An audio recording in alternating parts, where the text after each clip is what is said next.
शबान उल मुअज़्ज़म की 15वीं रात जो होती है, यानी शब बारात भी जिसे कहा जाता है, ये बहुत बाबरकत रात है।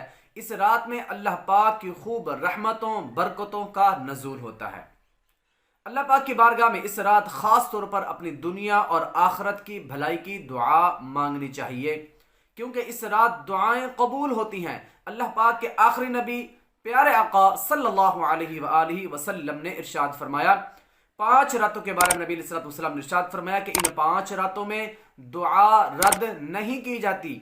जो भी दुआ करेंगे, नमाज पढ़े, नवाफिल अदा करें, उनके बाद जो भी दुआ करेंगे तो इंशाअल्लाह ताला अल्लाह पाक आपकी दुआओं को कबूल फरमाएगा। तो प्यारे आका सल्लल्लाहु अलैहि वसल्लम ने जो 5 रातों का जिक्र फरमाया, उनमें से एक शाबान की 15वीं रात भी है, जिसे शब बारात भी कहा जाता है।